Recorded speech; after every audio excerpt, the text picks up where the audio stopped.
काँग्रेस राष्ट्रवादीसोबत आमची प्राथमिक चर्चा झाली.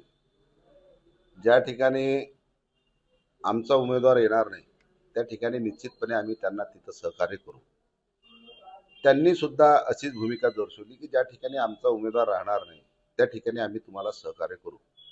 अशा पद्धतीने आमची त्या ठिकाणी चर्चा झालेली आहे. आणि या शहरामध्ये जवळपास 50च्या वर या ठिकाणी मशाल चिन्हावर या ठिकाणी आमचे उमेदवार राहतील. म्हणजे ऑन पेपर महाविकास आघाडी होणार नाही असं सध्याचं चित्र आहे. काही काही गोष्टी ऑन पेपर नसताना कशा पद्धतीने एकामेकाला सहकार्य करता येईल हे महत्वाची भूमिका आहे. कोणते मुद्दे घेऊन जाणार आहात तुम्ही? मुद्दे काय, मुद्देच मुद्दे आहेत.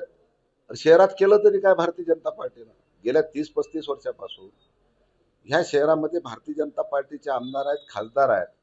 आणि 2001ला पहिला महापौर ह्या ठिकाणी भारतीय जनता पार्टीचा 2001ला बसला. आज जवळपास 25 वर्ष झाले या ठिकाणी महानगरपालिकेमध्ये भारतीय जनता पार्टीचे सरकार आहे.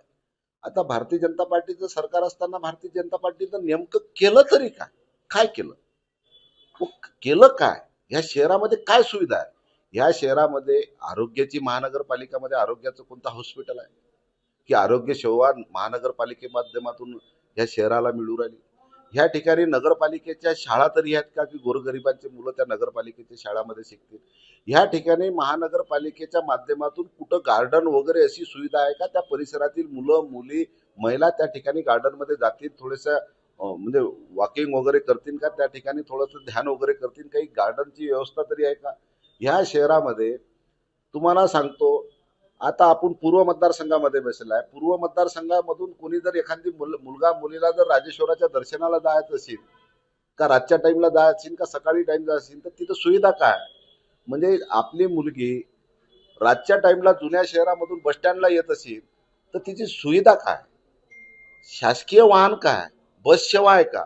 पण ह्या शहरातल्या लोकांनी, राजकीय लोकांनी कधी विचार नाही केला की ज्या हिंदुत्वाच्या नावावर 25-30 वर्षापासून आपण सत्ता भोगत असताना या ठिकाणचा हिंदुत्वाचा मुलामुली सुरक्षित आहे का? रातच्या टाइमला ती ऑटोनी प्रवास करते. अनेक ठिकाणी अशा अनेक विचित्र प्रकार या ठिकाणी शहरामध्ये घडले. मग ह्या ठिकाणी तरुण मुलगा मुलगी असुरक्षित आहे. आणि त्या सुरक्षेसाठी ह्या शहरातल्या भारतीय जनता पार्टीनं नेमकं केलं तरी काय? ते सांगता सबका साथ सबका विकास. अरे कोणता साथ, कोणता विकास? ह्या ठिकाणी अनेक दुर्घटना झाल्या, या ठिकाणी दंगल झाल्या, अनेक ठिकाणी बलात्कार झाले, अनेक ठिकाणी अत्याचार झाले. ह्या ठिकाणचा तरुण मुलगा मुलगी असुरक्षित आहे. त्याच्यासाठी भारतीय जनता पार्टीनं कोणता पुढाकार तरी घेतला का? आणि याच्या मागं कारण हेच आहे की भारतीय जनता पार्टीला जरी वाटते की ह्या शहरातल्या मुलांमुली जर अत्याचार झाला की मग हिंदू लोक आम्हाला मतदान करतील, हे भूमिका त्यांची आहे.